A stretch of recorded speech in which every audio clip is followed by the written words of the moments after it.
ધોરણ 10 વિષય વિજ્ઞાનની પાઠ્યપુસ્તક સોરી પાઠ્યપુસ્તક નહીં, ગ્રંથ છે ગ્રંથ. આની અંદરથી ને તમને લોકોને ચેપ્ટર નંબર 2 એટલે કે એસિડ બેઝ અને ક્ષારના મોસ્ટ ટાઈમ સોલ્વ આપવાનો છું. આવી જાઓ. સર્વપ્રથમ ગુણભારની વાત કરીએ તો 10 માર્કનો ગુણભાર છે. બોર્ડ પરીક્ષામાં 10 ગુણનું પૂછાવાનું છે. ત્યાર પછી વાત કરીએ વિદ્યાર્થી મિત્રો તો ખાસ શરૂઆતમાં બિલકુલ કશું કરવાનું નથી. સીધું એસિડ અને બેઝ ધાતુઓ સાથે કેવી રીતે પ્રક્રિયા કરે છે એ કરવાનું છે. એમાં ખાસ કરીને પ્રવૃત્તિ કરવાની છે દાણાદાર ઝીંકની મંદ સલ્ફ્યુરિક એસિડ સાથે. ત્યાર પછી તમારે લોકોએ શું કરવાનું છે તો કે કાર્બોનેટ અને ધાતુ કાર્બોનેટ એસિડ સાથે કેવી રીતે પ્રક્રિયા કરે છે ખાસ પ્રવૃત્તિ કરવાની છે. પ્રવૃત્તિ પરીક્ષામાં પૂછાય છે આ ચેપ્ટરમાંથી. ત્યાર પછી એસિડ અને બેઝ કેવી રીતે પ્રક્રિયા કરે છે તટસ્થીકરણની પ્રક્રિયા છે ખાસમ ખાસ તમારે લોકોએ કરીને જવાની છે.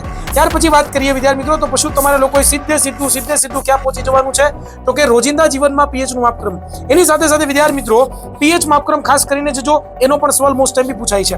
ત્યાર પછી આપણે વાત કરીએ તો ત્યાર પછી તમારે લોકોએ છે એ સીધું આવી જવાનું છે ક્યાં તો કે ભાઈ સોડિયમ ક્લોરાઇડની બનાવટ, ક્લોરાકલી પ્રક્રિયા, વિરંજન પાવડર, ત્યાર પછી બેકિંગ સોડા, ત્યાર પછી વોશિંગ પાવડર એટલે કે વોશિંગ સોડા અને સાથે સાથે પ્લાસ્ટર ઓફ પેરિસ. આટલા સવાલો કરી લેશો તમારે બીજા એક પણ સવાલ કરવા નહીં પડે.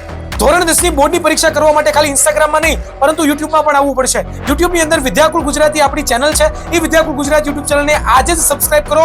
ત્યાં તમને શિક્ષકો જોરદાર ભણાવશે અને તમારા A1 એટલે કે 95+ માર્ક્સ પાક્કા આવશે.